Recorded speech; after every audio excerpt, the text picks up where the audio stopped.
Alright, hello everybody, welcome back. Got another pickups video this time. In spite of being the month that the Switch 2 launched, I have nothing to show you for the Switch 2. I got a Switch 2 on launch, went to the midnight release. Have nothing physical to show you because it would just be a normal Switch 2 with nothing fancy involved, so I don't have any physical games for it yet. Got the bundle with Mario Kart. Can't wait for Donkey Kong. That'll be very exciting. It'll make it feel like a new console. But I've got a new system from Nintendo to play Mario Kart on, and it's fine. Cool system. Anyway, there are some games to talk about. I did collect a bit this month, even outside of the Switch 2. Let's get started with the singular Game Boy Advance cartridge I have. I'm still heavily, as my partner calls it, Final Fantasy pilled because of Magic the Gathering. Here's Final Fantasy Tactics Advance. I do know that I like a good tactical RPG. You've seen me pick them up plenty over the months and years. I have started this one a little bit, and even though it's a little bit less intense story-wise than what I've seen from the PS1 one, it is not too much for me to handle. I do think I do enjoy this. So that is my one Game Boy Advance Final Fantasy Tactics Advance, an important one in the series. Let's go for one of the only other old cartridge to be part of a small bundle deal order that I did just to add stuff in to get up to getting some free games out of the whole thing. But Madden 93 for Super Nintendo. If I can grab something in the box for Super Nintendo, even if it's just a Madden, it's pretty cool. For only a couple bucks, not bad. We got one PSP game. Look, it's Final Fantasy. It's most of this. If I picked up odds and ends here, basically between Jen and I, we consolidated and filled the holes and got rid of the excess and duplicates, things that we wouldn't need or were made redundant for Final Fantasy stuff, just so that we have all of it and we can say that it's here and we can play it. But Dissidia Final Fantasy for the PSP, this is a Japanese copy, because this is more of a fighting game. So just to be able to try this series out, I know there's a PS4 one that is ported from the arcade, the NT one, and there's a direct sequel to this, so I will see what I think of that. We've got, along with Advance, we've got Final Fantasy Tactics for the PS1. Now this is the one that I'm definitely pretty excited to try out. I did manage to get a pretty solid deal for getting this copy here that's Black Label and the Black Label disc, and it just doesn't have the manual, so it's going to bother me a little bit, but these will go for like $60 to $70 complete. And I got this for like under 20 just for not having the manual, and it works fine and everything like that, so definitely happy, and I will pick up the manual one of these days. Probably cost me more than I paid for the game, but yeah, Final Fantasy Tactics 1, definitely one of probably the side game that I'm the most interested in trying for sure is actually that one, the PS1 one. Alright, let's check out some Switch games. There's no Switch 2 games, but there are plenty of Switch 1 games to go over. I did finally get a PlayAsia order that I was waiting on for about 3 months while there was some mail halting. It wasn't even so much about tariffs, it was just mail halting from out of Hong Kong, which is out of where they ship. Pardon me, Jesus. But you can still buy stuff from PlayAsia because the country of origin is Japan. So it wouldn't be tariffed like China, and if you actually go and shop on PlayAsia, you can actually see they put everything based on country of origin. You'll see what you will and won't get tariffed. Right before you add it to your cart, you can see you will not pay any additional import fees on that. So that's a good thing that they have. I continue to want to support PlayAsia because I like that website and I like that company, and they've done well over the years. So here's some games I grabbed from them. This, I could not resist this. I actually have seen that this is getting like a North American, somewhat limited, but a North American release. This is, if I remember the phrasing properly, it is, yeah, you want those games. Now go clear them. 1 and 2. It's a compilation of 2 games that is like a parody of, like, it's sort of like playing a WarioWare game that is based on those crappy phone game ads that are never even the game that they say that they are when you, like, look at the video in the ad. So they took those and they made these like a legitimate game with a couple different versions and like ladders to climb and difficulties for each one. They made something like playable and enjoyable out of it, and I was like, that sounds like I would enjoy that. I would have a good time with that. Some halfway decent integrity being applied to the type of games, and them trying to just make a real version of those games. And I think there's a third one now that you can get on Steam for this. It's a third entry in this series. And moving on to Coffee Talk 1 and 2 visual novels about like magical realism in a coffee shop with interesting characters to talk to. This is the 2 episodes, the first one and episode 2, Hibiscus and Butterfly. This has had a US release, including a very big like deluxe edition one.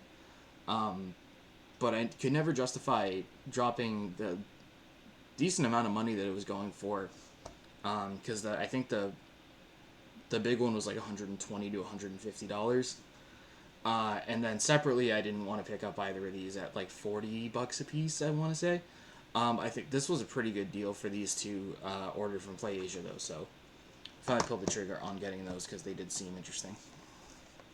Next, I would not have known about this game were it not for a direct a couple months ago. I didn't realize it was a big deal. This is Suika game, special edition. This was only like $18 to add to my cart on PlayAsia. So cute, fruit-based like puzzle game that people seem to enjoy a lot. So I was like, definitely wanted to give that a try for like under $20 for the physical.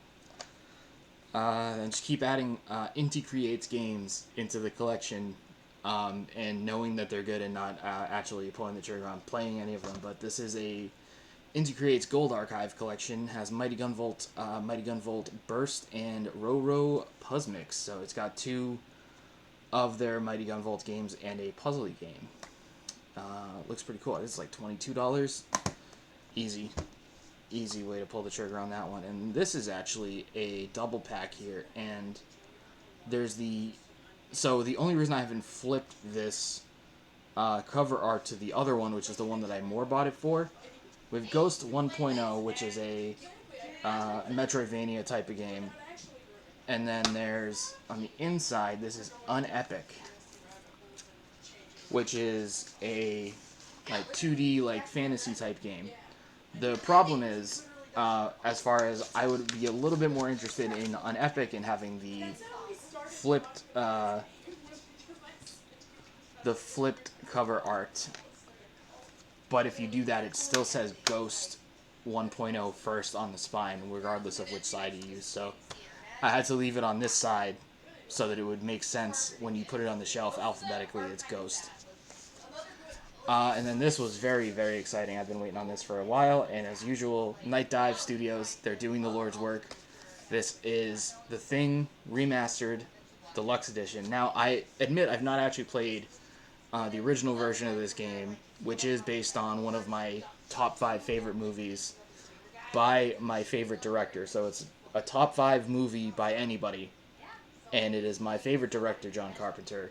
The Thing, with Keith David and Kurt Russell and Wilfred Brimley and a bunch of other guys who don't really pop up, and a lot of other stuff I've seen. Really great. So yeah, just physical edition here.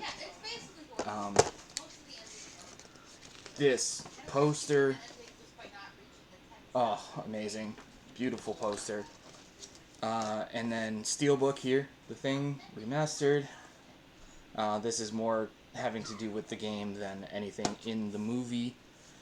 And there's like patches in here. I don't want to get all of it out. There's patches, and then there's like an ID card in this one right here. It's really nice. It was only like $50 Really, just a really, really nice package that has to do with the thing, and it's supposed to be really good. Like, it's like an action-y third-person shooter with horror elements where you have to keep up your squad mates' like trust in you and deal with their psyches and stuff like that as well, like you would if it was the thing. So, just a really, really interesting game from the PS2 and Xbox, being given a really lovely treatment by the best. Like I say that they're like the best studio. They only really do remakes, so it's hard to judge them the same way you would everybody else. But they do a great job every time, and they literally pick games that are my exact like taste in games. They do boomer shooters. They do the thing. They do. I think they're doing. Are they doing the Soul Reaver one? I haven't actually really been a big Soul Reaver guy, but I know that that's the other similar one of these that is coming out soon through Amazon distribution for limited run. And I don't remember if they're the ones that are doing that remake. Just the number thing. System Shock. System Shock already came out, and System Shock 2 hits consoles this Thursday. I think it's already out on Steam. But yeah, they've done the System Shock remakes. Incredible. Thank you, Night Dive, for everything you do. Shadow Man, they did as well. Anyway, yeah, I'm gonna stop jerking off my beloved Night Dive Studios, and let's move on to more Final Fantasy. This World of Final Fantasy Maxima, I got this for under $10. Another one of the side games. Wasn't like hugely sold on this. I didn't get any Theater Rhythm games yet. I have to look for the Theater Rhythm games. That's one thing I'm gonna have to pick up, because now that I do appreciate the music, that'll be an important one. World of Final Fantasy Maxima. This has the extra bonus content, the Maxima content in it, and it's sealed. It was like under $10. So yeah, worth grabbing. Not the focus. Not something that I was like, I have to have that one necessarily, but worth picking up. I'll just grab these two together. They're the only ones from this generation. I have Final Fantasy XIII and Lightning Returns Final Fantasy XIII. I don't have 13.2 yet, but I think I did order it. It's on the way. Remember nothing but disdain for this game when it came out. 13 original, at least. A lot of people didn't like it, and I've heard a lot of talk since the Magic set's been out, and people going over the series as a whole, and people coming around to Final Fantasy 13 and saying good things about it. So I'm interested to see what it does differently from what I've seen so far. I have to keep reminding, I have to keep saying, I've only finished Final Fantasy 7, but I thought it was great. I really did like it. The only commander deck that I bought for the Magic stuff, I bought the 7 one for myself. I did really enjoy it, and now I recognize the characters and everything, and it's cool. So I know the characters through the Magic set, basically, and I've played 7. That's the game that I've played is 7. But I've started a couple here and there. But 13 now is one of the more interesting ones for me, because of the way that people seem to have really changed their minds on it. So, and then we have for PS4, I think, yeah, Final Fantasy's done after this. The two big ones for Final Fantasy on PS4 is 7 Remake, getting that physically. I might not jump into that right away. I did get Rebirth for PS5 last month, so I do have both of those games. And then there's 15, which, another one that I think a lot of people aren't super big on. If you ask my boss, she said that 15 was bad, but then 16 made 15 look good by comparison. So there's a couple of the opinions that I've had thrown my way about that. So we'll see. We'll see what happens with 15. I've heard differing opinions on 15 as well. And 7 Remake, I would love to see that stuff done, just fleshed out all the ways that they've done it, really. We got NHL 2005, just kind of added this into an order for a discount, the more stuff you bought. So I just didn't have 2005 at all. But adding it for GameCube, pretty good stuff. And that brings us to the last two here. These are both still sealed because I have not spent any time with them. Dead Island 2, while I was out looking for some Final Fantasy product the day that it launched, Dead Island 2 was $10 at Walmart. So, hell yeah. Load it up, brother. And then Split Fiction for the PS5. I had really been holding out, wanting to get Split Fiction on Switch 2, and then I found it was going to be a game key card, and just the big difference with, like, okay, I'll get something physical out of it, and it's not like I'm going to play this one handheld. I'm going to play it with my partner, I played It Takes Two with, and we can play Split Fiction on the TV and have a good time. And I'm a little bummed that we haven't actually started it yet, but we do a lot of other stuff together, like Magic, so... Split Fiction here. It's supposed to be fantastic, though. I have heard nothing but good things about it, so... if people can say that it's even better than It Takes Two, I am very much looking forward to it. So, that is everything for this month. About 50% Final Fantasy. We'll see what ones I actually get around to for that. And, some Switch imports. Cool stuff. I'll get my first Switch 2 physical next month. We know that much. And we'll see what else happens in the month of July, which is, of course, my birthday month. We'll see if anybody does any gaming gifts or anything like that. Not that I'm expecting anything like that. It'll be cool. But, yeah, I'll see you at the end of July or in August. Thank you very much.